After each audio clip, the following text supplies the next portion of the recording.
we're going to go to the general evaluation report. As you all know that evaluation is the heart of the Toastmaster meeting, so that we're going to learn a lot from our general evaluation report. And then we're going to close this session with announcement of Hall of Fame. That's when we know who are the best or who are the most favorite speakers. Okay, I'm not going to be alone to host this meeting. And we have four wonderful role takers for tonight. The first one is our general evaluator, Toastmaster Dentia. Toastmaster Dentia will help us to lead the evaluation team and also lead the evaluation session. The next role taker is our timer, who is Toastmaster Aisha. For information, this is the first time for Toastmaster Aisha to take the role. So please give round of applause for Toastmaster Aisha. And she will keep a track of time for the whole session. And the next role taker is our ballot counter, Toastmaster Almi. She is our VP membership, and she will enable us to cast our vote for the most favorite table topic speaker. And last but not least, we have table topic master, who is Toastmaster Garda. He will lead the table topic session. As I mentioned before, I encourage to all of you to participate in this table topic session. Now, are you ready for the main session? Can I hear some of you? Are you ready? Yes. Yes. All right. Now, we will go to the educational speech session. As you all know that our own guest speaker, Bapak Dr. Muhammad Chatib Basri, Sarjana Ekonomi, Master of Economics, will be talking about how to get across your ideas clearly.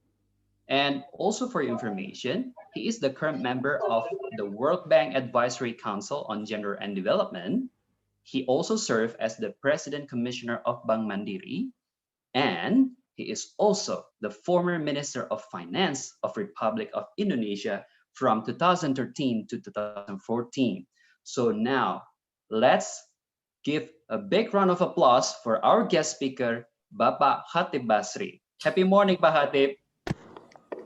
Happy morning, everyone. Thanks for having me here. Thank you very much. We're so pleased to have you here, Pak Chatib.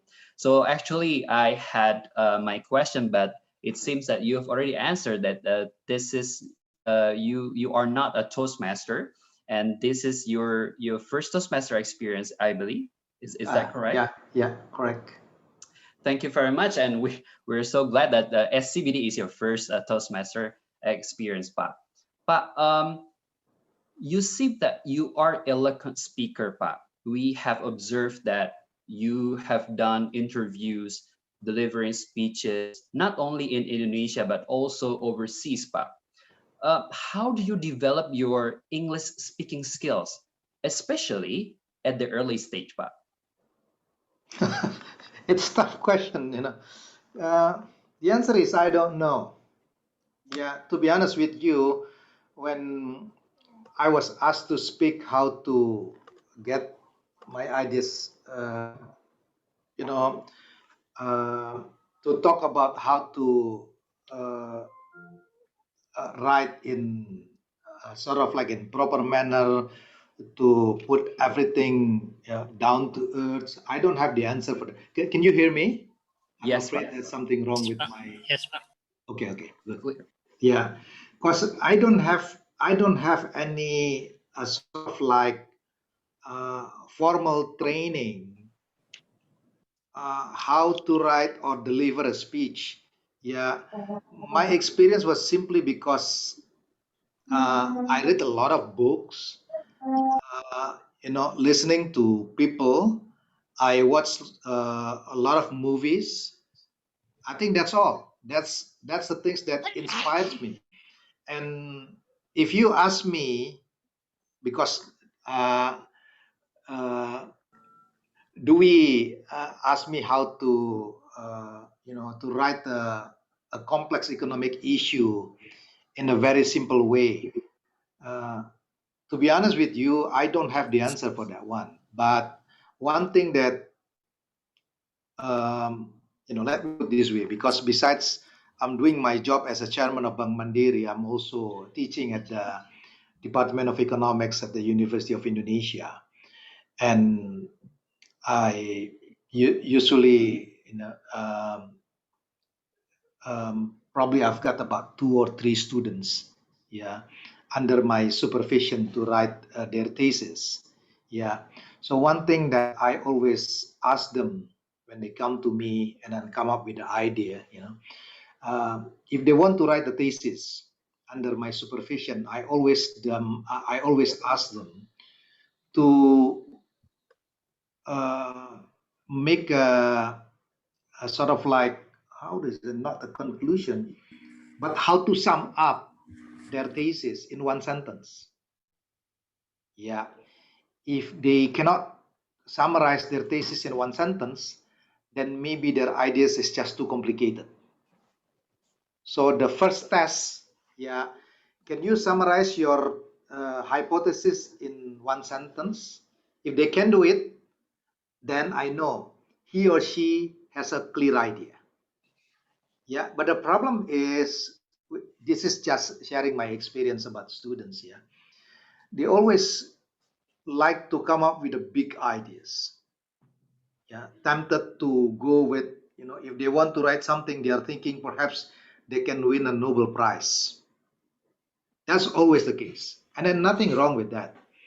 But if you want to, again, this is my subjective view on this. I might be wrong, but to me, if you want to write something or if you want to deliver a speech on something, you have to come up with a very simple idea, very simple one. If you cannot, if you cannot summarize your, main points in one sentence, then you'll be in trouble. Yeah. So let me give an example. I wrote a PhD thesis probably around. My PhD thesis was around probably, I don't know, definitely more than 200 pages. Yeah, on political economy of trade protection. But if you ask me what was my PhD thesis about, my answer is, why do some industries receive more protection than others? Just one sentence. So I can imagine, if you want to write something, if you want to deliver something, you need to come up with a very clear idea. That's number one. Yeah. If you start with something that, you know, um, let me give another example. One of my favorite economists is Gary Becker. Yeah, the late Gary Becker from the University of Chicago. He won a Nobel Prize back on the, I forgot, 1990 something, because his research question is, why in advanced country people tend to have less children compared to developing countries. A very simple one, and he got a Nobel Prize because of that. Yeah, but I always think, if my student, come to me and then said that I would like to do this 1, 2, 3, then I would say that, you probably need to think more clearly about what's the main idea on this. Yeah, and come up with something that very simple. So That's I'm number one. Perhaps if I can share with you, how to get our idea across clearly. Secondly, the most important thing is about the perspective. Yeah. Uh, how do you put the perspective on this particular topics, an issue? Yeah. And then, so let me give an example. Yeah. Uh, a couple months ago, a friend of mine passed away because a cancer. Yeah. Normally, people will say that he lost the battles against cancer. But if you can put a different angle on this by saying that he I would say, let me put this way. Yeah, let me think, because this is something that I need to think how to put the contrarian view on this. Yeah, normally people will say that uh, he lost the battles against cancer. That's why he passed away. But you can say that he didn't want to entertain cancer anymore. So he win the battles, right? So on that case, actually he was the one who won the battle, not the cancer. So this is the way, sort of like, if you can come up with something from the different perspective, that will be something that maybe will be very interesting to people. My last column in Compass, the lead of the article was, this is an awkward uh, article. Yeah, the reason why I mentioned this is it was an awkward article because it was too early to write, but it's also too late if not being discussed. So it's become awkward. So that kind of angle is a very important when you write something or deliver a speech. Because if you start with something that very normal, then you know talking is something, speaking to people is something that can be very boring. Yeah, unless you come up with something new, you uh, you try to get an attention of uh, the audience when you talk. Similar when you write. And the other thing is, when I write something, uh, I always think that I'm talking like this. Yeah, I don't know how to say it in English, but in Indonesia I call it this, bahasa bertutur. Yeah, so if I usually after I finish my article, what I did was I was reading the article, loudly, so I can feel it whether this is like I was talking to someone or not. Yeah, because once you read your own article and you don't feel it that this is not something that appealing or interesting, then must be the article must be boring. Yeah, that's perhaps the number two aspect that we probably need to think about, or um, to discuss. Thirdly, it is also important to simplify uh, all the complex issue. Let me put this way. Yeah? The problem with economists is they always like to speak in the language that no one can understand. Yeah. And the more people confuse, the better they are as an economist. Yeah, but I think if you want to write an economic article, the best way to do it is try to be a bad economist so people can understand you. Yeah, that's the challenge. Because usually economists, they like, as I said, they like to speak in the language that no one can understand, use the math, graph, just to show off that they know better than their audience. But in fact, that's not the objective. Yeah, the objective is to make our readers understand about what we are talking about. And to be honest with you, simplify the complex things is even more difficult than writing something in using the all the math complexity or the graph complexity, because you have to imagine yourself, put in yourself, if, let's say, let me put this way, I always said that my my uh, my IQs perhaps is pretty much similar like the student at the elementary school at grade 6. Yeah, so if I write something, I have to think that the student at the elementary schools at the grade 6 can understand. Yeah, if I fail to do so, then maybe these articles become too complex and no use, because the idea is, because I'm not writing something for journal.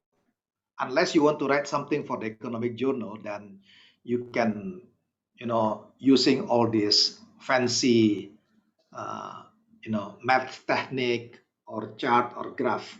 But if you want to write something for the newspaper, or if you want to talk to the general audience, you need to speak in the human language.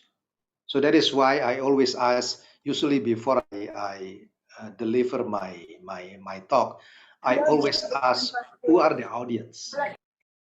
Yeah, if the general audience, then no need to use the uh, a very technicalities term, specific terms, because no one will understand it, and that's not the point. So so let me stop here. Perhaps it's better if you ask a question and I'll try to answer, rather than, because I don't have, I don't have the formal training how to do writing, how to deliver speech. When you presented the PowerPoint about the you know uh, to the previous PowerPoint on how to deliver speech. This is something that very new to me. I just realized it, that we need to sort of like to have a formal training to do so. But I will leave up here. If you have any question, I'll certainly be happy to answer to or respond to your question. Okay, sure, Pat. Thank you very much. So I think I jot down some of the important points here. Telling your idea in a simple sentence, how to use perspective on issue, simplify the complex issue, and also who are the audience. And I like that when you use your benchmark, the sixth grader, if they understand what you're saying, that your article is understood. But then if not, then we have to rewrite. But then when you say that my students have big ideas, so what is the measurement of big ideas, Pak? So that we can control ourselves. Is that, oh, this is too big. Oh, this is simple enough. Because again, let me share with you about the story of Gary Becker. Yeah, Gary Becker won a Nobel Prize because his research question was why people in developing countries tend to have more children than developed countries. As simple as that. And then that was based on the observation. And you know what was the answer behind it? Because in developed countries, husband and wife, probably both of them, they have to work. So when they make a decision to have a children, one of them should surrender their job. So the cost for having children is giving up a job. That is why the price of children is very expensive. That's also explained why, because once the price of children is very expensive, then the demand for children will become very less. Whereas in developing countries, you know, perhaps both parents, they don't have job, they stay at home, so there is no opportunity cost. So the cost of children is very cheap, and that's explained why the demand of children is very high. It starts with a very simple question, but end up with a very rigorous and strong, um, conclusion. Yeah, let me give uh, another example. Gary Becker also asks why polygamy is more common than polyandry. He always start with something that very simple, and he explained it. This has to do because inheritance. Because in the past, we didn't have the technology of the DNA. Yeah. So back to your question again, sometimes the problem with, at least in my experience with my students, is they always try to answer a very complex question, by saying, for example, like, why the deficit financing should be higher than 7 to 8% or something like that. And you will not win a Nobel Prize because that question. Yeah. Why? Because if you want to come up with this, something that, I would say that, how should I should explain? Okay. If you want to come up with something that will something new, you need to pose a research question people people always thinks this is very obvious, but in fact when you explain, that people will be surprised because your answer, right?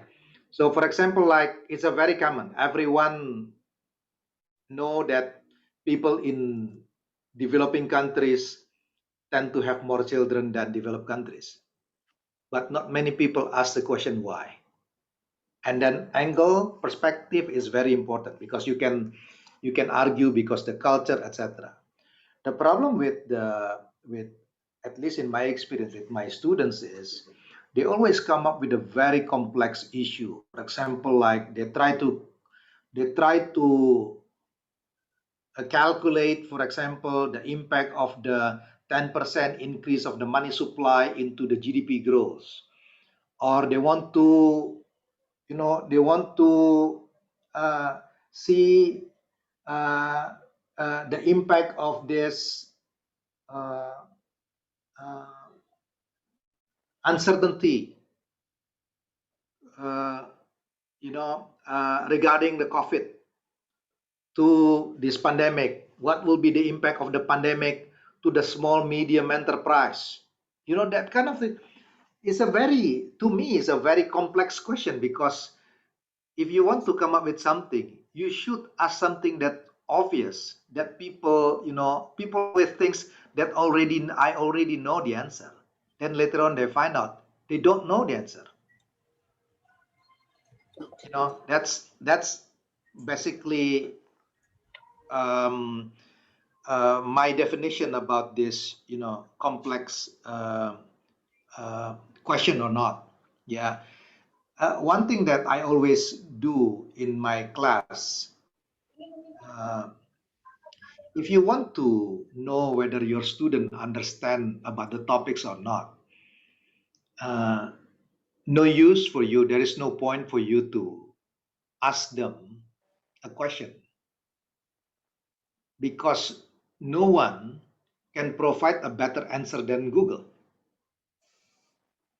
right? Right. So the job of the student is not providing the answer, because that kind of job has been taken over by Google. But the challenge for the student is, can you ask a question that Google doesn't have the answer? Yeah. So you understand what I mean? That Yes. kind of model, that's Mhm. something that, when you raise this issue, then people start to think, oh, hadn't crossed my mind. This is something new. Yeah. So that is why in my class, the first question during exams is I ask them to ask a question, and they don't need to provide answer, because you will know whether your student understand about the topics from their question. If their question is like, how is the economic situation in Indonesia, then definitely you know that he or she doesn't understand the topic, because their question is so general. Yeah. But if they can come up with something that hadn't, cross your mind, then he or she gets some idea, then you can learn something from that. So that kind of exercise, I think, is always very useful. So every time my students come to me, I always said that, what's your idea? What do you want to write? And if they started with something that very complex, I want to, for example, I want to estimate the impact of the trade war into the palm oil industry in Indonesia. And I said, I'm not interested in that because everyone can do it. Come up with something that, everyone believe they know the answer, but in fact they are not. They don't. So I don't know whether, I can, whether my response answer your question or not. Yeah, I think you mentioned about the importance of having a perspective, and that will lead us to, because some of the audience have already asked questions to you, Pa Khatib. I will Sure. read it. If we have an idea, but everybody is being skeptical about that idea, but then we are very curious, even though the result is uncertain. So, in your view, how do we cope with that? You have to, you have to, you know, to do research based on something that you don't know what will be the conclusion. Yeah, because if you start with the research, yeah, research question that you already know the answer, then that's not the research question. It's just confirming. And there is no point in doing that. Because every time you write something, the first question you need to ask is it something new? Whether you give a new perspective on this, or you just repeating the obvious, stating the obvious. Yeah, that's why, I gave an example earlier. If my student came to me and saying that I would like to write a thesis on the impact of the trade war on the palm oil industry, that is not something interesting to me because everyone can do it. There is no value added on that because we already know the answer. The theory, because the good thing about research is when you find out something that the theory do not provide the answer earlier. So let me put this way. Yeah? Let me just give an example. I had a piece in the Asian Journal Pacific, Asian Pacific Literature entitled How to Do Reform in an Imperfect World. Let me give some background behind it. Yeah, perhaps this is by giving an example, this is more clear. Reform, the word reform has become a mantra. Everyone is talking about reform. If there is an economic crisis, everyone talk about reform. Starting from the president until ART, always talk about we need to do reform. Then it become a sort of like a magic word because everyone say that we need to do reform. You meet the government official, the only word that always come from them, we need to do reform, right? And the economic theory tell us that reform is good for economic performance. Unfortunately, the economic theory is silent on how to do reform. They never tell us.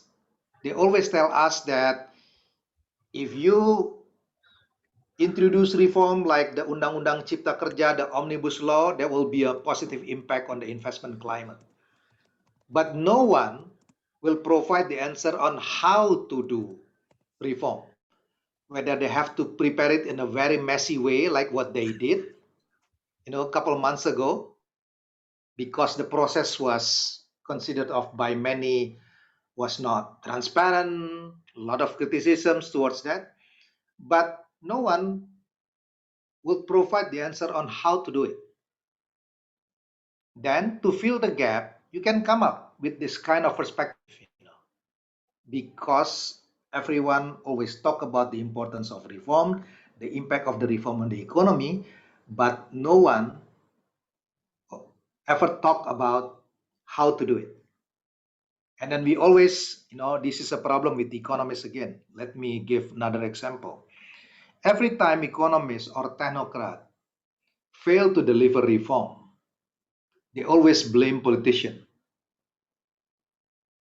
Yeah, they always blame politicians by saying that, we fail to do so because the institution, there is an institutional failure, the culture, politician do not support us. But I think the question is not blaming politician, but the good question is how to incentivize politician to support our reform. Rather than blaming, the question is how to incentivize politician to support our reform.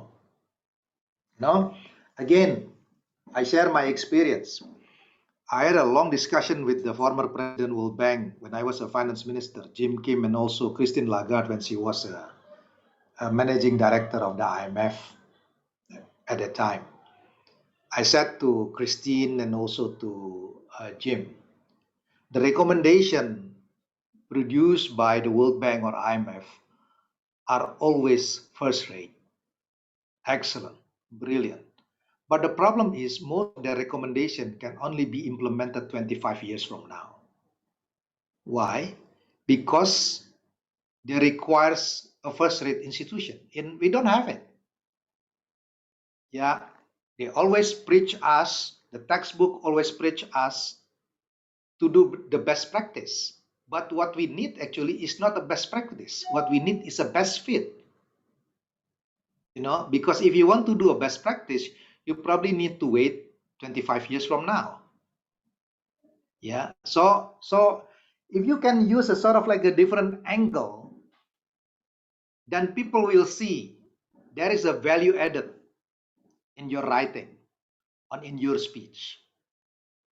Yeah. So back to your question again, if you want to do research, do something that you are not certain about the answer. Because if you already know the answer, then there is no point in doing that kind of research. It's just confirming the theory. And to me, it's not worth it in doing it.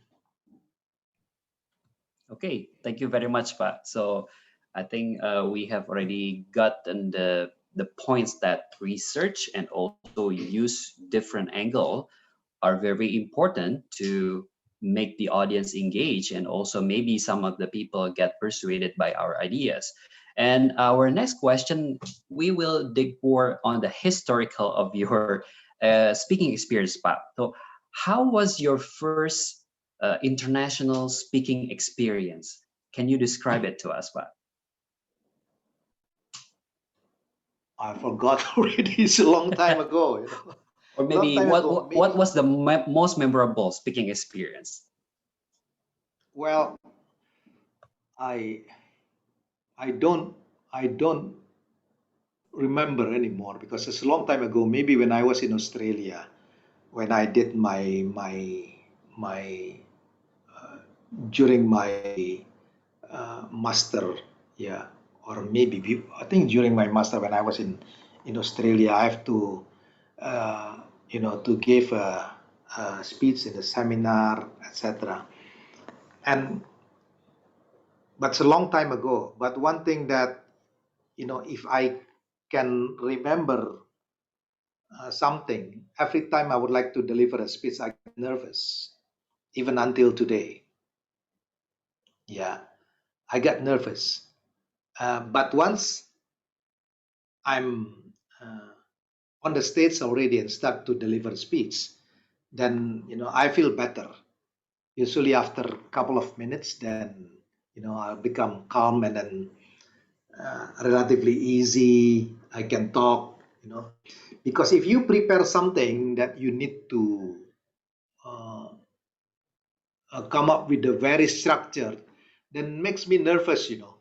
So I always let it flow. I just want what I did usually. What I do usually is just to sort of like to remember about the key points.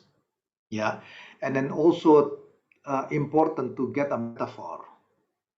Yeah, that's also important too because especially if you are delivering speech on economics. Let me give an example, yeah, to show how complicated the using the analogy, yeah, to explain how complicated the situation in Indonesia. Yeah, I recall when I was chairman of the investment board back on, forgot, 2011 or 2012. When I look at the process, the procedure when people try to apply investment permit, then I realize on one thing, I do understand why so many Indonesians become religious, because they have to deal with the government. Because every time you have to deal with the government, there is nothing you can do except pray to God. It's a lot of uncertainty. That's the reason why Indonesians become religious. So that kind of analogy, yeah, metaphor, perhaps can help. For example, if you want to deliver a speech, because for the investor, that's something ring a bell. They apply something on the to get the investment permit, and they will never what will be the response from the government. They cannot ask. The whole process like a black box, a lot of uncertainty, and the only thing you can do is only pray to God, right? And for that reason, if you have to deal with the Indonesian government, the only thing that you can do is only pray to God, and you become religious, right? So that kind of, so back to your question again, yeah. Again, I forgot when was the first time maybe during my time when I was a student at the Australian National University. But one thing that I learned from the process is every time I try to deliver speech or to write something, I always do things about the metaphor. Yeah, metaphor. Um, to sort of like to simplify things and to mix the topics is something that close to everyone's heart. It's a very something that very familiar to them. I like that you mentioned about using metaphor, because I think throughout your speech or throughout our discussion, you gave a lot of example, and then the metaphors I think will help to engage the audience, especially to understand what we speak. So the next question for you, Pak Chatib. You were talking about speaking in human language helps speaker connect with the audience. So is using humor in public speaking categorized as human languages? What's your view on this? Yeah, definitely. And then use also the word like uh, it is very important to use humor and also use a sentence that has the element of surprise. Okay, let me give an example. Yeah, a sentence with the element of surprise. Rather than saying that, okay, I try to explain why the capital flows keep coming into Indonesia. Now, the stock market is roaring, the rupiah is get strengthened. Yeah, but in fact, if you look at Indonesia now, we are not in a better situation in terms of this pandemic, etc. Right? You already know. So how do we express this? How do we sort of putting this situation, explaining the situation into sentence? Perhaps the best way to do it is by giving Indonesia is the least unattractive countries in the world, one of the least unattractive countries in the world, because the world is so terrible at this moment. But Indonesia is the least unattractive. That's the reason why the capital is still coming in. So you are talking about lesser of evils. Yeah, by this is just a sort of like by sort of like giving an example. You are not saying that uh, the meaning is very similar. We are relatively okay compared to others, but you can put in the sentence like Indonesia is the least unattractive countries in the world. And that's explained why the capital is still coming in. Not because we are doing great, because the other part of the in the world are in trouble. Yeah, so that kind of, you use that kind of element of surprise. Then people start, oh, this is something that you don't expect. When you write something, you need to have this element of surprise. Yeah, if you can predict the sentence, etc., then there is no element of surprise. Something that, I would say that uh, you you have to uh, come up with the idea to bring something to the readers that they don't expect. So element of surprise is very important, and one way to give the element of surprise is humor. Yeah, so metaphor, humor, quotes. Sometimes the quotes is also very important. Yeah. um, Let me give an example about the story of economists. Yeah. This is an old story about economists, but there is an element of surprise here. So, uh, uh, a businessman, you know, was on the, how do you say this? It's like a Zeppelin balloon. Yeah, yeah. Yeah. And then they traveled using this balloon, but they get lost. Yeah. So people on the balloon, they ask someone, someone in on um, uh, they ask, could you tell me uh, where am I now? Yeah. And the people on the ground, they said that you are on the balloon. And the response from these people on the balloon, they said that you must be an economist because your answer is absolutely right, but useless. Yeah. And then people on the ground said that you must be a businessman because from your position, you can see everything, but you don't know where you are about. So that kind of sort of like, that kind of uh, analogy, humor, metaphor can be useful when you deliver speech or you write something. Okay, but thanks very much. That's very interesting story.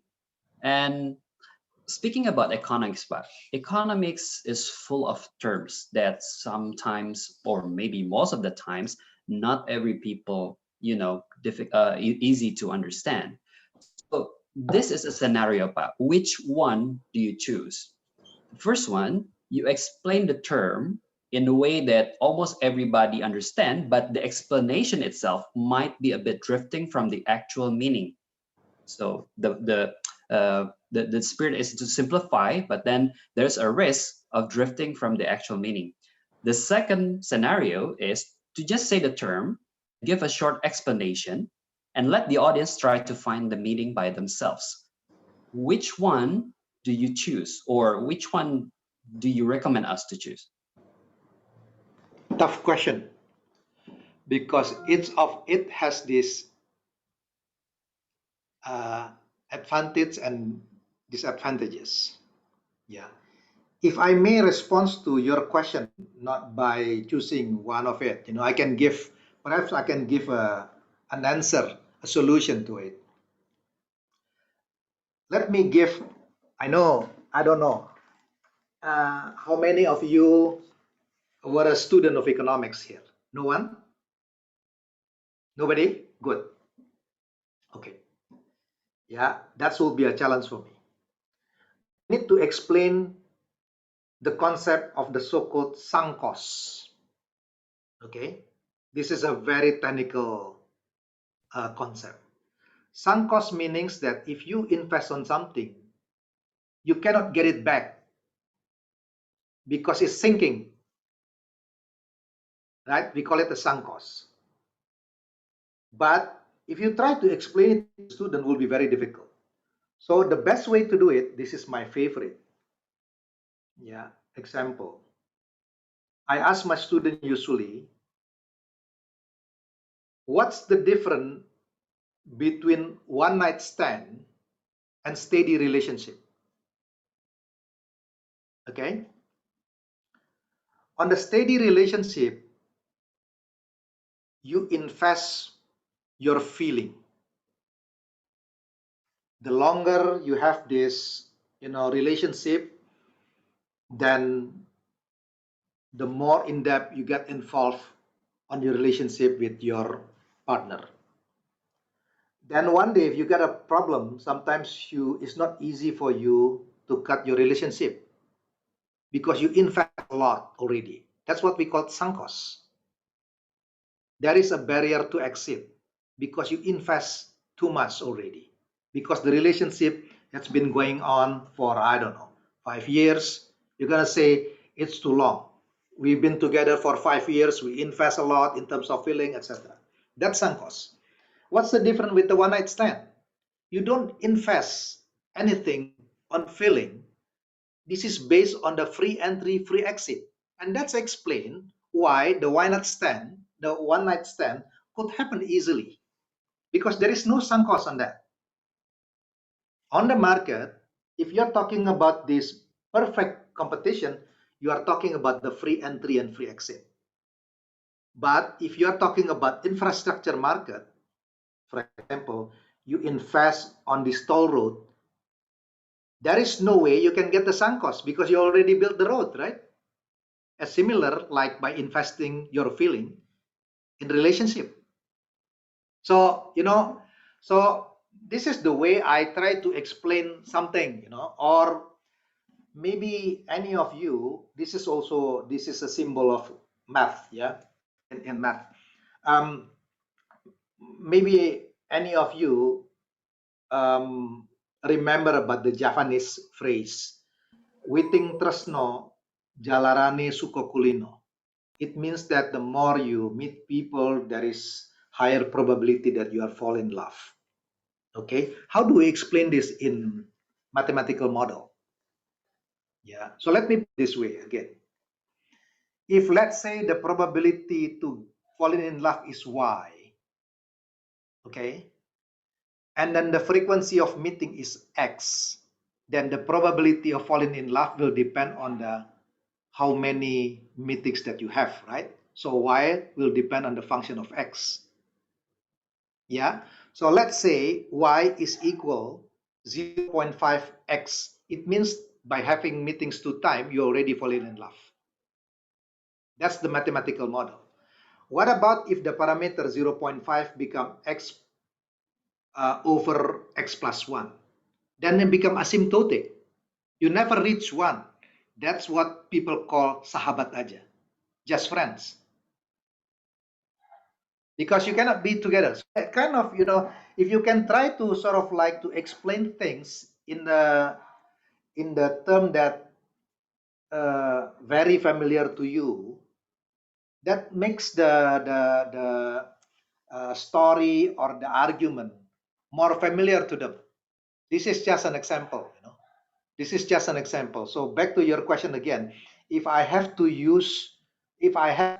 explain the very specific term, then I will start to think, how do we explain it in the human language on something that people very familiar?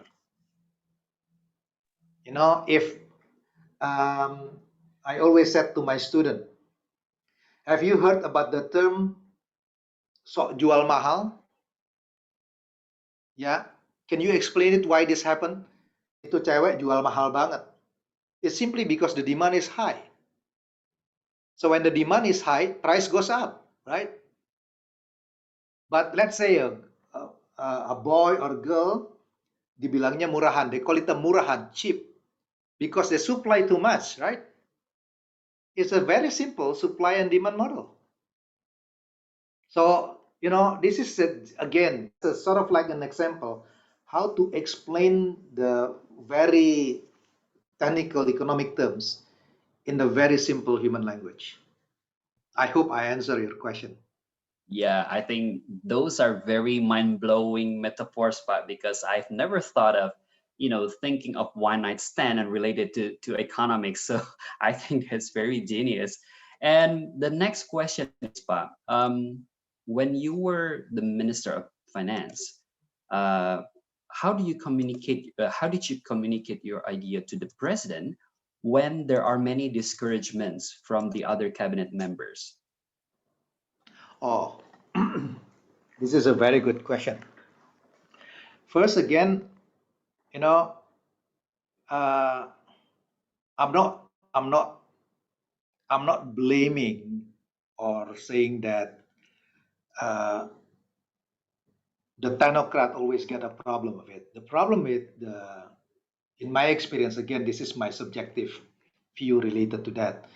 The problem with technocrats sometimes uh, they are very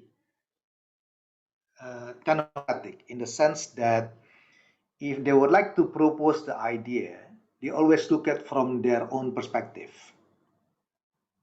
Yeah. Let me give an example. As a technocrat, I know that the fuel subsidy is bad because the one who get a benefit from the fuel subsidy is the middle and upper class. The poor people, they don't consume gasoline pretty much. Yeah, the only link between the poor people and the gasoline is only to the public transport or the cost of probably food related because the logistic, but they don't consume the gasoline. So technocratically, I know that we have to adjust the fuel price by reducing the fuel subsidy. But if you explain it to the president by saying that, Pa, this is a bad idea, we need to adjust the fuel price, then of course he will disagree. Why? Because as a president, he needs to maintain the political support. And the decision to adjust the fuel price is very unpopular. Yeah. So rather than proposing to the president to adjust the fuel price from your perspective because this is not right from the economic perspective, it's better to frame this idea in a in a different way. What I did at that time is, look, Pa, the one who get a benefit from this fuel subsidy is middle and upper class because they are the one who owns cars, motorcycles, etc. Why don't we help the poor? Yeah. Why don't we help the poor directly rather than supporting the middle and upper class? This is something that for politicians should be appealing. And maybe the president is going to ask me, how are you going to do that? Why don't we redirect the subsidy to the poor people? Yeah. And if you want to know where is the money come from, it's come from the fuel subsidy. So we gave the money through the cash transfer, the so-called the BLT. Yeah. So we compensate them, give the money directly. So basically, we don't adjust the fuel price. We just redirect the subsidy from the middle and upper income group to the poor people. So that kind of communication, can help because by saying that, you will understand that politicians always try to maximize the popular support rather than saying that we need to adjust the fuel price because we don't have enough money on our budget. Yeah, we are running a deficit. President or politician are not interested. That's the problem of finance minister, to ensure that the deficit under control. So don't bring your problem to the president, but try to become a partner to help his or her KPI to achieve their objective. And their objective is, getting the popular support. Yeah, if you're talking about the BLT, the cash transfer, this is the policy that economically sound because you help the poor people and politically sound. You give money to the poor people. Yeah. So that's the way, that's what I did. And I try to communicate because usually non-economic ministers will disagree every time we come up with the idea of doing reform. Like the other example is opening up import for rice. Yeah, it's a very unpopular even nowadays. If you try to liberalize the um, uh, rice market, then people will oppose you by saying that you're going to hurt farmers. But not many people realize every producers are consumers, but not all of consumers are producers. Everyone in Indonesia are consumer of rice, but not producers of rice. So as a consumers, they prefer a cheaper price of rice, right? So the one who get a benefit from the opening up the import for rice is will be the consumers. And the poor people, they are consumers because they don't have land. The people who owns land are usually farmers who originally come from city, from kota. The poor people, they work as a peasant worker. They are consumers. Yeah, but if you try to explain it to the president in a that kind of complex term will be very difficult. So you need to come up with something that more simple and then something that appealing, yeah, to the politician. Thank you so much, because I think we learn not only about communication, but we also learn how to be, how to feel like a minister, and also the strategic thinking. Because I like your statement, but don't bring the problem to your boss, because you need to be partner to solve the problem. That's a very a useful strategic statement. And also, since you have used a lot of metaphors, where did you get that reference, Pak? How did you build your knowledge of metaphors? Reading a book, watch movie. That's it. I always, every time I watch movie or something that I learn something. Yeah, like let me give a sneak preview. Yeah, my article will appear in Kompas hopefully next week, and you will see the first sentence is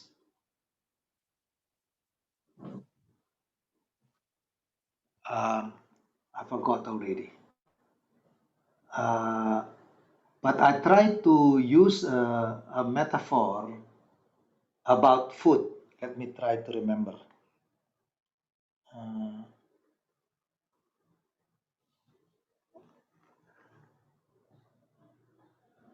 okay, I remember now. I try to make an analogy about the economic stimulus with the nasi padang. Yeah, nasi padang will help you uh, when you are in kelaparan. You know, yeah. If you want to sort of like boost your appetite, you probably need the nasi padang. But if you consume nasi padang too much, then you'll be in trouble. It's a very similar like stimulus. Yeah. If you want to boost the economy, you need a stimulus. But if you do it too long, it's gonna create a problem. Inflation, asset bubble, etc. So that kind of model. And this is the thing that everything can be an inspiration, especially if you read a book, you watch movie. So I try to every time I read something, and I always try to link it with the what I can what what kind of metaphor that I can use for this one. So my suggestion is, if you want to uh, sort of like to use a metaphor or something, just uh, um, watch movie, yeah, and reading a book. Well, that's a very good advice. I think more and more people, especially from the audience, will follow your example. We will read more books, and I was like, oh, I will watch movie more. Thank you so much, Pak Hatip, for the interesting discussion and very insightful sharing. But since unfortunately we are running out of time, so could you please give us your closing remarks or maybe some pointers for us who are developing our skills, especially the speaking skills? Okay. One thing that, that to me is a very important if you want to developing your speaking skills or writing skills is number one is come up with a very clear idea. Simple one, clear idea. Secondly, about perspective. Thirdly, using the analogy, humor. And one thing that I would like to emphasize, yeah, especially to my students, I don't know whether this apply here because you are not my student here. But if I could give, my advice to my student is the more important part is not about conclusion, but exploration. Exploration is more important than conclusion. Yeah. So when you start with something, do not think about what will be the conclusion of it. Yeah. So you enjoy the process because exploration is more important than conclusion. If you try to get result, yeah, you are result oriented, then you become an athlete. But if you are a process oriented, then you become an artist. You enjoy the writing process. When you are editing your article, when you gave a talk, you enjoy the process. Yeah, similar like an artist, the objective is to play. If you are a sort of like for example, if you are an actor, yeah, your objective is to perform as good as possible. Applause is on the job of the audience. But if you start to impress people, then you'll be in trouble. So don't try to impress, but just try to express. Yeah, so if I may share with you, yeah, exploration is a very important and not conclusion.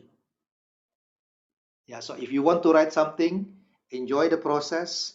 That's why, to me, I always like writing, even though I don't want to publish it, because I really enjoy the process. Yeah.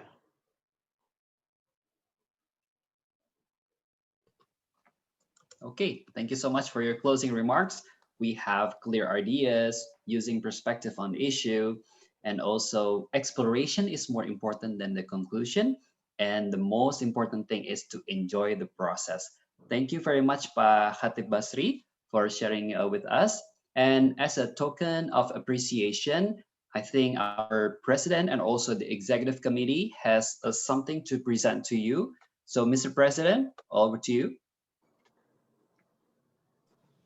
Thank you, Toastmaster Andika, for moderating the speech, the education speech by Pak Chatib Basri. And for Pak Chatib Basri, it was a great pleasure for us to have you here and for us to hear your thoughts on how to deliver great speech and also how to express ourselves in our writing and our speech.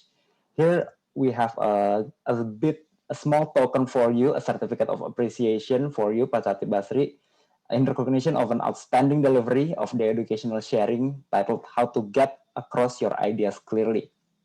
Thank you for sharing, Pak, and I welcome you to come again to SCBD Toastmaster Club and to any other Toastmaster Club. Thank you, Pak. Thank you. Thank you very much. If I may ask one question before I leave, why this club is named Toastmaster? Oh, it is actually, it has been 97 years, Pak. So the clear history maybe not so known, but as the Toastmaster, because we would like to give a toast in front of people, So because I think this is created. This is an American organization, right? From the America, and whereby they usually do their speech using toast. That's why it is called Toastmaster. That's Oh, why. I see. Okay, good. Thank you. Well, thank you very much. Thanks for having me.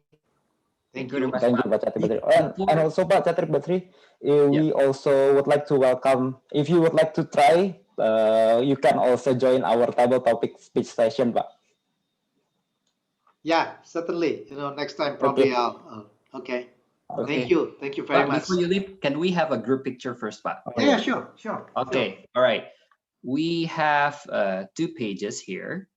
We have 85 people. So everybody, please don't waste your chance to appear in this memorable moment. So we will screenshot.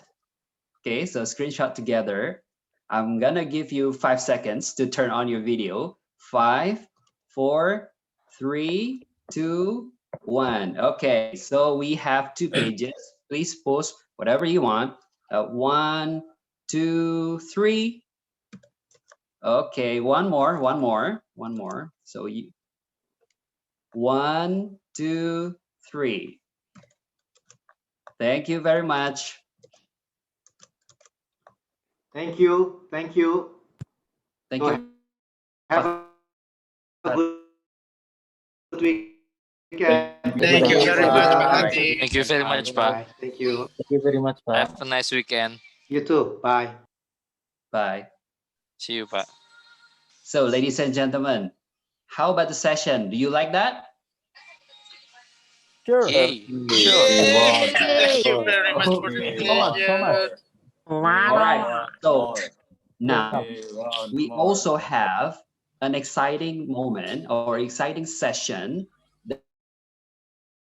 that will always be weighted by both Toastmaster and also guests. So we will come to the table topic session, and then my colleague Toastmaster Garda is the table topic master. So without further ado, Toastmaster Garda, the screen is yours.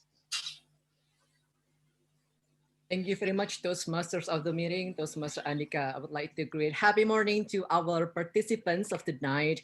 Welcome, my fellow Toastmasters and esteemed guests. I hope that you truly enjoyed our educational session earlier with Pak Dede or Mr. Chatib Basri. It was truly an insightful meeting, and I hope that we all learned many valuable lessons that can be applied on our daily basis, be it in our work, our study, and of course, our life in the household. Okay, so thank you so much for coming to the second session. That will be one of the most anticipated sessions in any Toastmasters meeting. That will be the table topics. Before I proceed to the next session, I'd like to share my screen here.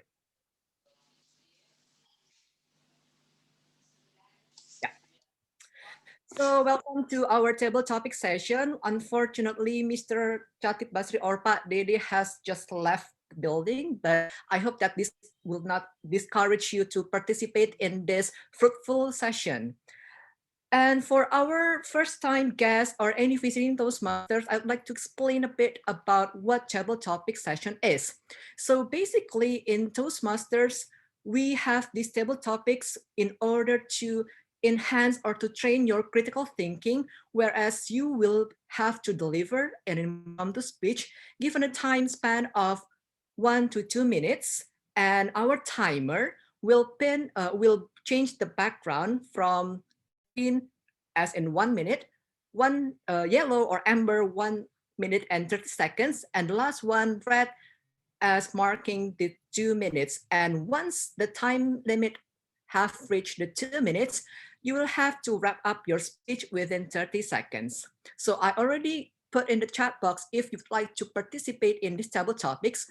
So basically, there is no such thing as right or wrong between table topics, because you will need to just jump in and say everything that comes across your mind, as our speaker today has already mentioned about element of surprise. You just need to provide as many as element of surprise you can provide throughout the sessions, because I will provide you with the question and also the topics that you can give your response to. And I will try to accommodate about around 12 people or 12 speakers. So yeah, hope to see your participations, and let me try to see the chat box. Okay, thank you for the first 10 speakers who have participated. Okay. Oh, it's so interesting. Can I have the first speaker will be Devi Wijaya.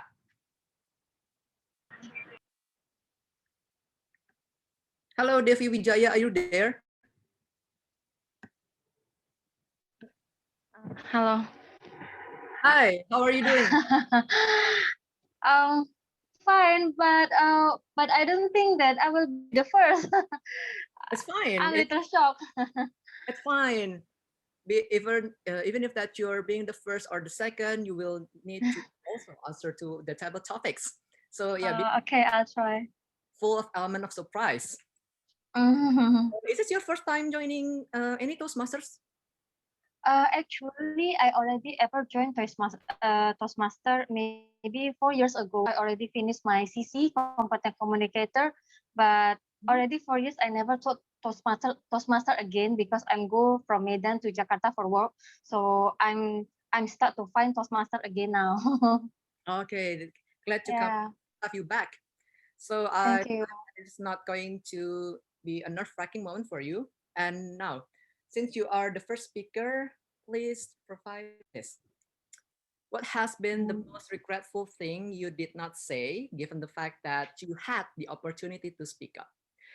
Before I proceed furthermore, I'd like to just have to come into the middle ground that our topics for today are actually related to what Pak Dedi has already mentioned about how to get across your ideas. So I noticed that many of us are sometimes too afraid to speak in front of the audience, and even if that you are speaking, you're standing at a podium, you just get to have a blank side that you don't know what to say, you don't know what to deliver to the audience. So this is one of the moments that you want to reminisce those moments. Okay, so did you get the message already or the questions? I'm not very clear. Can you talk it maybe a little bit slower because I think my English is not very flow. Okay, sure. If you don't mind. Sure. So the first thing. Okay. Okay, here's a chat box. What has been the most regretful thing you did not say, given the Okay. fact that you had the opportunity to do speak up? So once you say 1 to 2 minutes, the screen is yours. You may also pin the timer, Toastmaster Aisyah, so that you will be aware of the time limit. Maybe the things I'm regret for is about my ambitions. I mean, it's about my dream in to my parents. I never dare to talk about this because I think that my parents didn't like my dreams of. Actually, when I child until I got teenagers, even I'm really ashamed to talk about this, but I mean this is my story. I want to be an artist, but but actually my parents really like me to learn about any economic things, any business things. So I just try to get flow with them, and then until I'm got adult, I feel so really that really blank in my life that is this my story of my life? Is this I mean that I don't get any means in any work that I do. I just get flow my life just like that, but didn't have any fire inside because maybe I I didn't do my patience until that one time I think my age is didn't young anymore, and I need to be a realistic because in the one side I want to be success, and in the one side I also want to make my parents happy also from my success. So I think that I don't want to make it as my regret, but as a younger person than me in front of here, I want you to all to speak to your parents. What did you really want in your life? Uh, yeah, hopefully that your parents will be understands, because time is always come and go. So I think that that's me. Thank you. But I'm happy with my job right now, really. Thank you. Wonderful. Thank you very much, Deb, for sharing with us about your journey and your experience. Well, myself as a child, I can truly understand how can Mm, be hard it is to talk to to our parents regarding the yeah, future, regarding our plans and our dreams. But just like what Pak Dede had already mentioned, that becoming an artist, that means that you enjoy the process, that you are a process oriented person. Well, I'm pretty sure and I'm truly certain that all parents love their children so much. So yeah. even if that Mm, what you dream of are actually something that might be different to what they have thought about, if we can try to yeah, speak to them like in a genuine way possible, and we can get them into the middle ground, I believe that they will always be on your side to support you. yeah, that's right. uh, Thank you. Hope the very best to your endeavor in the future. Thank you, David, for participating. Thank you so much. Okay, now coming to the second person, we have Andi Yoga. Hello, Andi Yoga. Hi, Are you? it's Master Garda. Yeah. Thanks for having me. Yeah, I'm Hi. from, yeah, Hi, how are you? I'm great. I'm from Microfinance Toastmasters. Can you hear my voice clearly? It's Yes, a we bit can hear your lagging here. Yeah. yeah, Okay, you great then. and visible. Thank you for coming to SCBD, visiting Toastmasters, hello Toastmasters. Here's your question.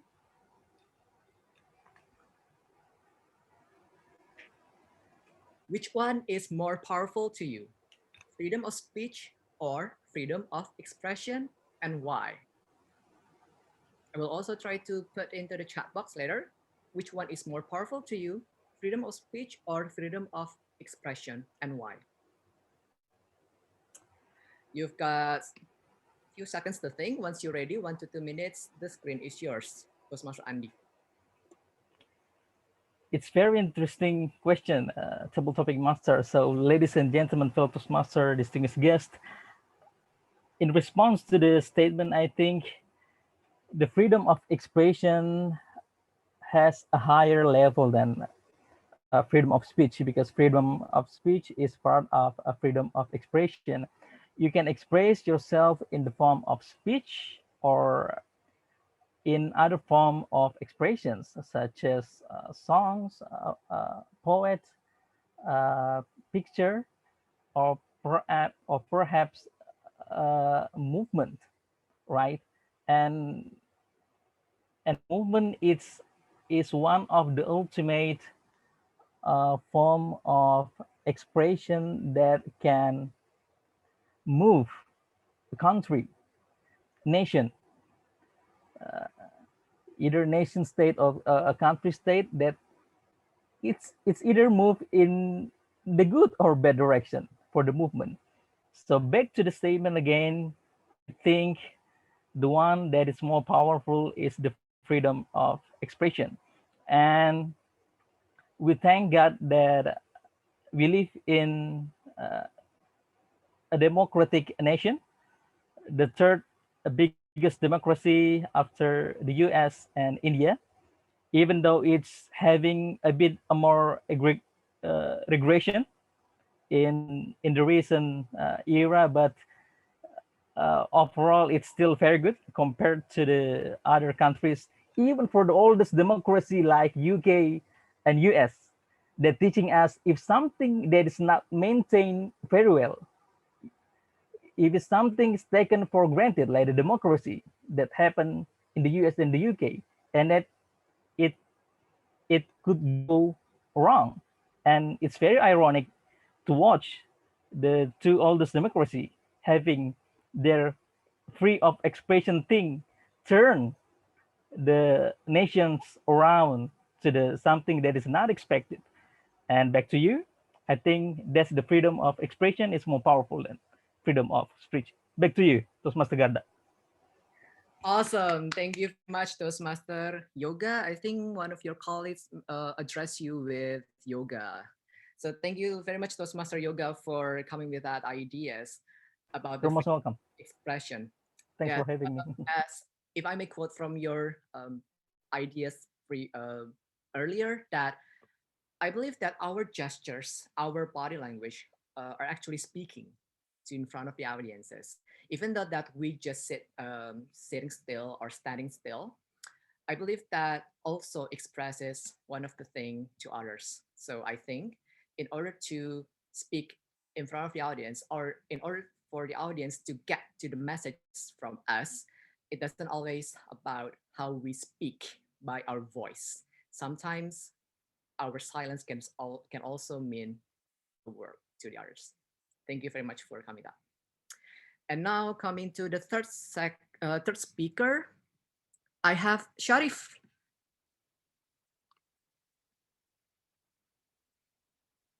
Hi, are you there? Hi. Hi. Am I supposed to be the last speaker?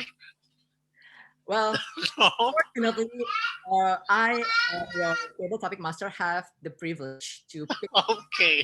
all the speakers that I can juggle, numbers. So, oh, I noticed you're from Empire Toastmaster Club. Welcome to SCBD. So Thank you. here's your question. Wait. Can I have a time? Oh, yeah, sure.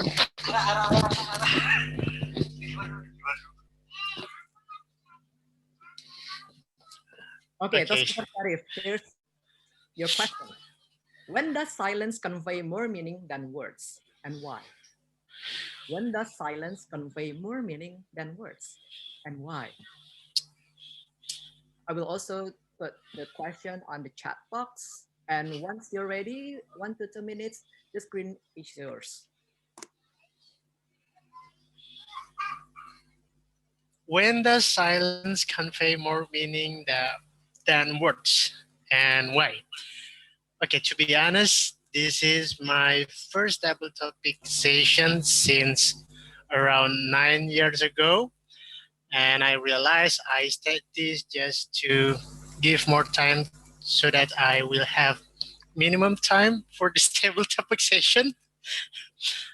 Um, I think being silent is a necessity action to be done when we realize that we are in unstable emotion. I choose and I prefer to be silent, to convey silent when I in the bad mood or I am in uncontrolled emotion. I prefer not to say anything instead of saying something but probably hurt somebody else's. Or sometimes we are having a trouble. Sometimes we have many problem and we are afraid that our statement or our elaboration may be get in wrong definition for other people. So that's why we need to take time to think about what we are going to say. And I think that is the perfect time to remain silent instead of saying squirreling words or unnecessary words. Back to Tom. Back to table topic master. Awesome. Thank you so much, Toastmaster Sharif, for expressing that. Yeah, I do believe in every situation, it's sometimes we have to understand the whole picture where we are currently being. It doesn't mean that in every situation we have to speak up.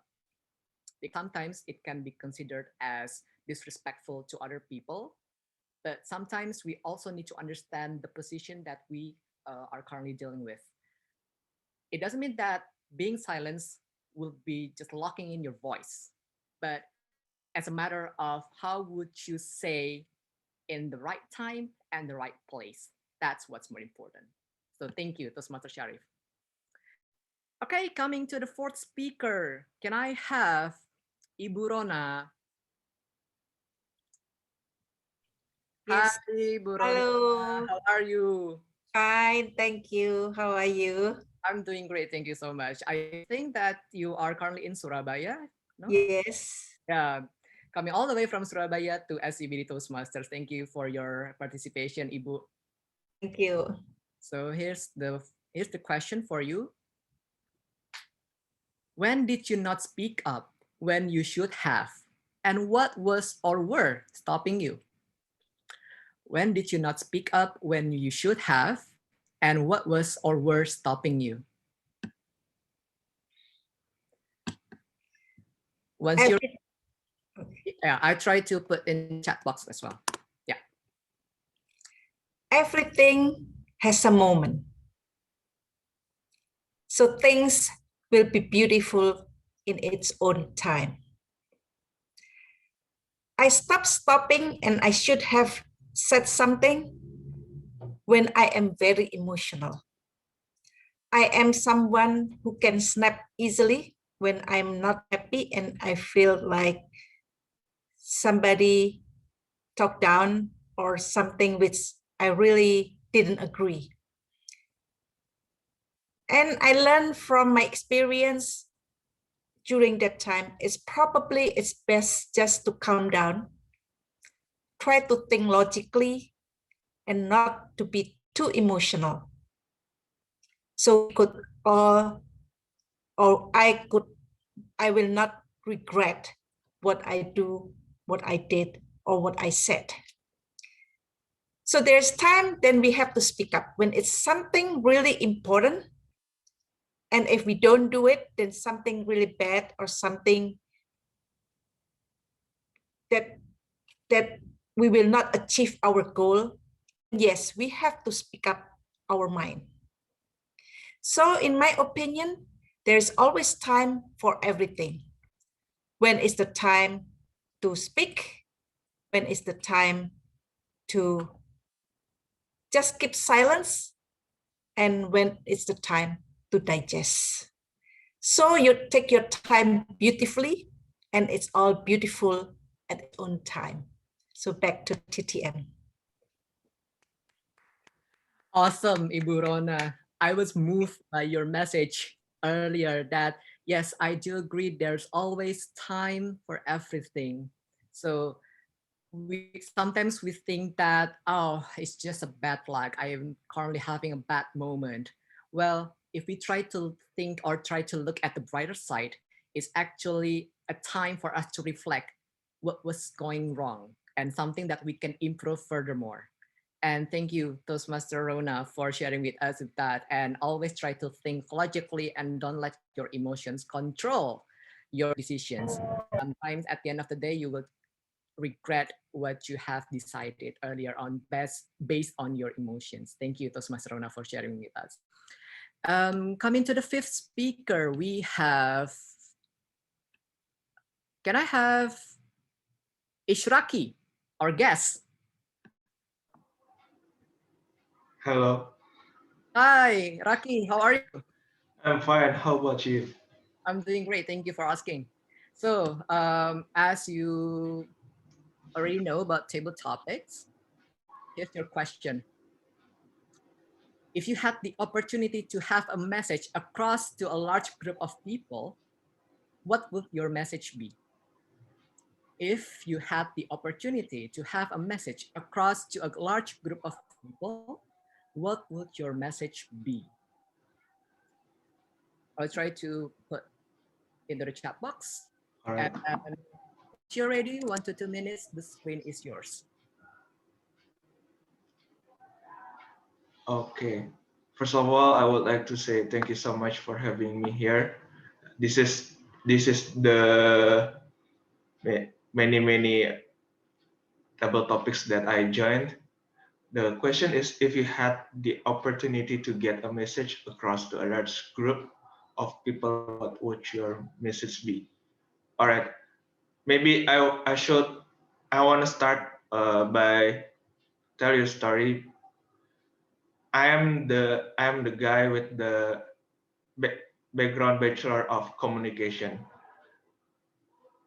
Having a message and create a message is one of the communicators should do. Even though maybe some people said, what should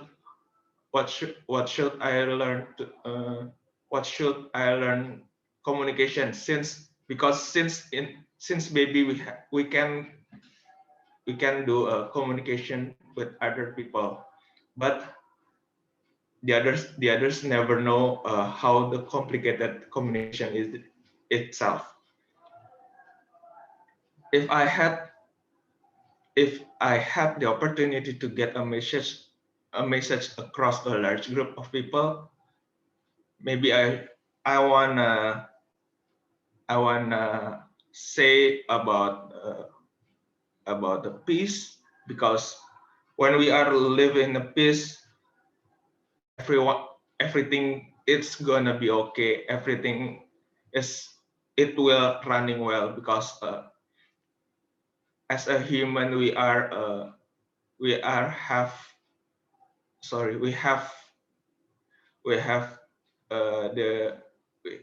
the connection with each other, and we can collaboration together. I think that's all. Thank you. Fantastic. Thank you so much, soon-to-be Toastmaster Raki.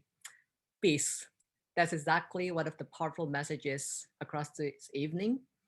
Because without peace, we'll not be able to control our mind and we will not be able to make a bold movement. So yes, having peace, particularly to yourself, one of the most important foundations that you need to apply on yourself in order to create a better world. Thank you, Toastmaster, soon-to-be Toastmaster Lucky. And next we can have Toastmaster Yenny Mok. Yes. Hi, I'm how are you? here. Hi, how are you? I'm great. Good. So here's your question. Hi, I'm from Medan. Yeah. Hi. Yeah. If you're given a privilege to meet the president of your country and ask one question, what question would that be and why? If you're given to meet the privilege to meet the president and ask one question, what question would that be and why? Once you're ready, Toastmaster Yenny, 1 to 2 minutes, the screen is yours. Thank you, my fellow Toastmaster and distinguished guests, especially to our table topic master, Toastmaster Garda. One question that I'd like to ask to our president is about our country, Indonesia, my country, Indonesia. What kind of education curriculum that actually government want to give to our, because as a teachers, nowadays we know that all of the students should study from home. Schools follow all the regulation and just keep give a bunch of homework every day to the students without following the curriculum, the age that they should have. It seems that the teacher only fill the attendance to just send the homework for the students without compare or things that is it the right time to give this kind of assignment? And above all of that, with the assignment, which one is more better? It's only the mark, the rank that the school gave, or inside this mind and inside this heart that we need to teach to all of the children, so the children can have a better future, can have a better thinking, can have a strong communication skill, even they are still young with their ages. Which one is more important? Is it only the academic, or what's inside here and inside here? Back to you. Table Topic Master, Toastmaster Garden. Thank you, our teacher, Toastmaster Yani. You know, I was so moved by not the way that you delivered those messages, but I can feel it is more important than that. It's because you put your heart whenever you speak all the causes that you believe, and your heart throughout your speech, throughout your message, is actually more important than the content itself. Because a content can be a great message, but if you put your heart to it, I believe the impact can be so great, even greater than we expected it. Thank you. And I hope you find the right platform to convey that message. Maybe you can ask our Toastmasters member and SCBD Toastmaster Dwi, maybe she can introduce you to that person that you can convey the message. Perhaps you can contact Toastmaster Dwi later. And you have the words here, fellow students. Go. Thanks, teachers. Yes. Okay, next speaker we have DCM Yusuf Chandra. Halo Pak Yusuf. Hello. Hi Pak Yusuf. Hi, nice to meet you again. Nice to meet you too. It's been a while since the last time that we met. That's right. Yes, and this is your question, Pak. Why do you think most people, if not all, are braver to talk in social media rather than to speak in front of an audience? Why do you think most people, if not all, are braver to talk in social media rather than to speak in front of an audience? Once you're ready, Pak, 1 to 2 minutes, the screen is yours. I'll see the timer first.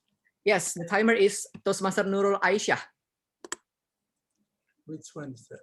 Nurul Aisyah. Yeah. Yeah. I believe that that statement is right and true.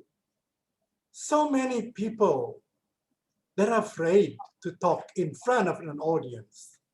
As everybody knows that talking in front of the audience is #1 fear of the people.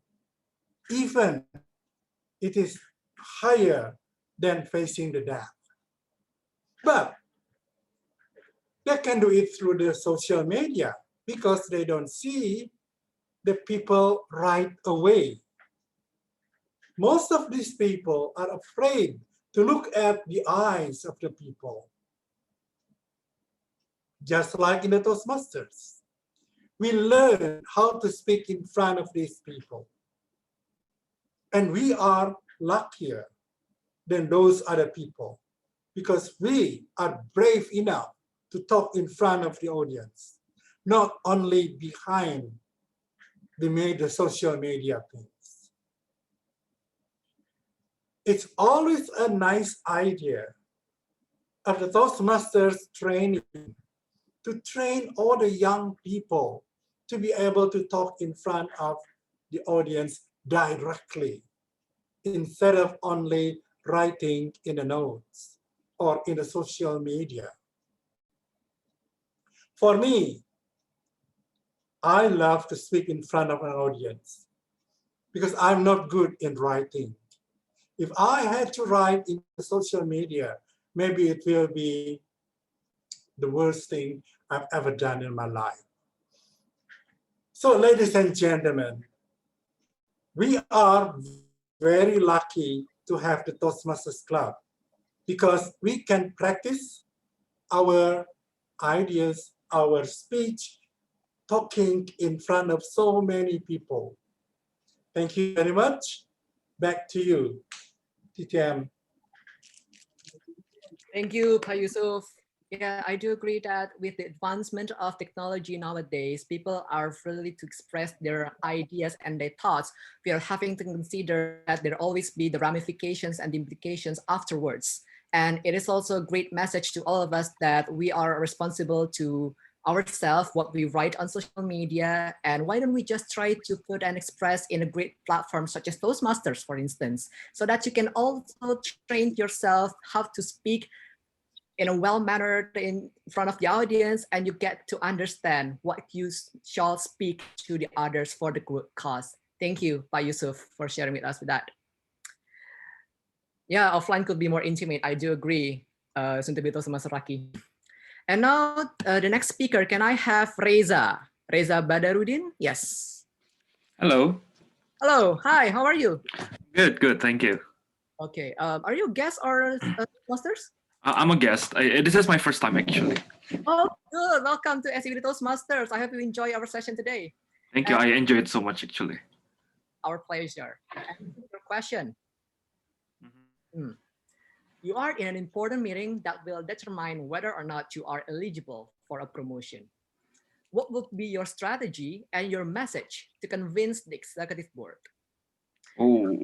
You are in an important meeting that will determine whether or not you are eligible for a promotion. So what would be your strategy and your message to convince them that you are eligible for that promotion? Well, this is actually difficult. Actually, I haven't worked yet, so.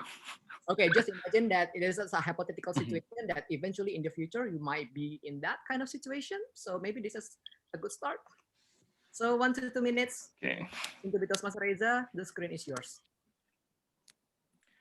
So the first thing that I would say to my executive if I'm in the meeting for my promotion is basically it's not about the performance.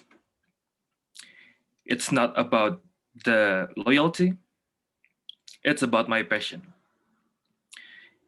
If I enter a company, the first thing in my mind is my passion. If I don't have the passion in that company, I wouldn't be there. So I will definitely highlight my passion. Why? Because there is a thing that so many people talking about now. It's about ikigai, the reason of life. So in ikigai, people thought to be having a meaning, like a reason to live. Ikigai itself means a reason to live. So basically, for my promotions, I will, of course, show my passion about the position that I will be promoted to. And it will be such an honor to live my passion and give back to the company itself. And that's it. Thank you so much. Thank you, Toastmaster Reza. I was quite interesting with what you said about finding a purpose. Yes, I do believe that everyone should have a purpose.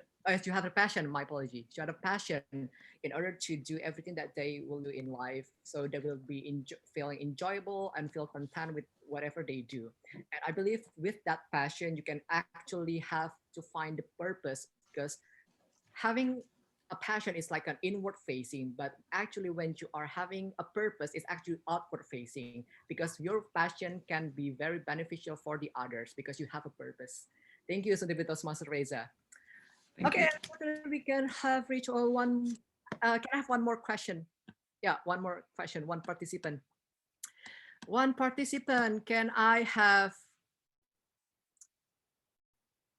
Rizky, our fellow Toastmasters member? Good to see you, TM Garda. Good to see you. Toastmaster Rizky. I know that is not. It's quite. It's rare to find. I wasn't expecting that you were going to pick me, by the way. I know, right? Okay, so coming on to the last question. Here's your question. Your boss asked you for any ideas that could be applied on saving the company from collapsing.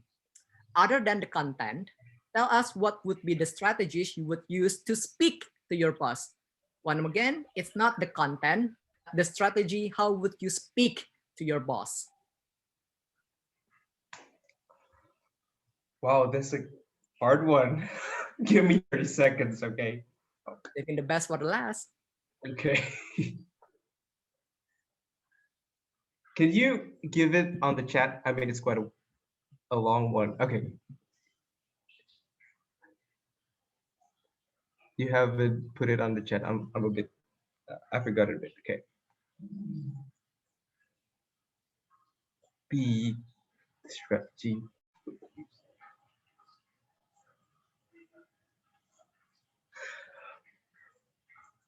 Dealing with a boss under a very pressuring moment can sometimes can absolutely be challenging. So the very first thing that I would think, the very strategy that I would put is the timing. Timing, perfect timing is everything in order to convey something, because under pressure we tend to be illogical. So I would pick the right timing during which, let's say, a lunchtime that is quite pleasant under a non-intimidating circumstances. So I would say that the timing, I would say that the very first thing that I need to determine is when to speak to my boss regarding my ideas so that he can think clearly to process what I have to say. So I think that is what is the most important. I think that is my strategy for it. Back to you, Toastmaster Gadra. Thank you, Toastmaster Ricky. My apology. Yes, perfect timing is everything. So thank you. Thank you so much for saying that. Unfortunately, we are coming down to an end for our table topics. Thank you so much for all participants who have participated in our table topics. I hope that you learned many fruitful lessons from our speakers today and hope to see you again soon, particularly in next meeting with us. You can also join our table topics. So thank you. That's all for me. Back to the Toastmasters of the meeting. Thank you, Tabletop Master Toastmaster Garda, for the thought-provoking questions. Now, can I call our timer, Toastmaster Aisha, to deliver the report? Are all eligible? Yes, all of the participants are eligible to vote. Thank you very much, Toastmaster Aisha. So now we'll call our ballot counter, Toastmaster Almi, to enable the link and to type the link on the chat box so that we can cast our vote to choose who is our most favorite speaker. Yeah, okay. I'm putting, so I will put on the chat box. Give me a second. Okay. Okay, thank you very much. While waiting for our ballot counter to type the link, so let's move on to the heart of the Toastmaster meeting, the evaluation report. So I'm gonna call our GE, General Evaluator, Toastmaster Tia, to deliver the report. Toastmaster Tia, the screen is yours. Thank you so much, Toastmaster Andika, and happy morning, everyone. Happy morning. Today, I got a lot of insight. It was a wonderful evening, a wonderful presentation from the education speaker, and it was very educative. I believe all of us here at least take away some points from his speech and from the Q&A session. So this is my findings throughout the session. I will start with the pre-meeting findings. So before the events, I know that the flyer has already been distributed to so many clubs, and I also do the random check to all the guests here and some of the participants. And indeed, they know that today there is an educational speech, and they came to know from their VPE, and also some of them has been invited directly by our VPPR. So congratulations to our VPPR and VPE for the outstanding job to announce today's meeting. And we have a lot of participants today, 88 participants attending our meeting. Thank you so much for that. So go to the meeting. It was started on time. The president opened the meeting and also explained a little bit about Toastmaster International in general and also SCBD Toastmaster in specific. And then the president handed over to Tom. It was a great presentation from Tom explaining the rundown of the event using the presentation, eye-catchy one, and also letting the audience know how many role takers are there. And the Tom also encouraging the participants to participate using the Slido, give the question, and you eventually give the question to the educational speaker today. And then it was on time. I saw the timing from the first time it was started until the educational speech ended. It was practically according to the agenda, and you accommodate most of the audience question. So there's nothing much to highlight about the room for improvement. Only maybe perhaps one thing: if you handle the panel discussion and you get the question from the audience, maybe you can also mention the audience name just to appreciate the one who gave the question. I think that's all. And then move to the table topic session. It was a great session again. So many participants are eager to joining the session. You have opened with the rules and a brief introduction about what is table topic. And then you give the remarkable visual and also thought-provoking questions. Just to highlight and give some improvement for whoever going to be the next table topic master, because today there is no explanation about the timers role in the beginning. So I think it will be better if we again ask the timer to present their background on how to manage the timing, like, because for the benefit of the audience, especially for those who are not been here or who have not joined any table topic, it will be helpful for them. And to start with the Toastmaster, or when you are sure that it is a Toastmaster or any visiting Toastmaster. Luckily, the first speaker today was a Toastmaster earlier, so she's already familiar with what is the table topic. And then the last one is be mindful with the timing and the participants. There was 14 participants who want to join the table topic session. I know the timing is very limited for table topic, but if you could perhaps limited your comments with two to three sentences, maybe it can encourage more people to participate. So I think that's all from my side. There is nothing else to add because we don't have many role takers today. Overall, it was a good session from the beginning to the end. And then I believe we are a little bit behind of the timing by 5 minutes, but hopefully we will end the session soon. Thank you. I give the control back to Toastmaster of the meeting. Thank you so much, our Madam GE, for the very comprehensive, and also we value your feedback on the meeting so that we can improve in the future meeting. So now, this is one of the most awaited moment, is the Hall of Fame. We will see who will be our most favorite speaker for tonight. For that, Toastmaster Almi, the ballot counter, the screen is yours. Okay, thank you, Toastmaster Andika. So this is the most awaited moment for all of us. And okay, let me share my screen. Whoa. Okay, so are you ready? Please send a drum roll to me. Drum roll. Drum roll.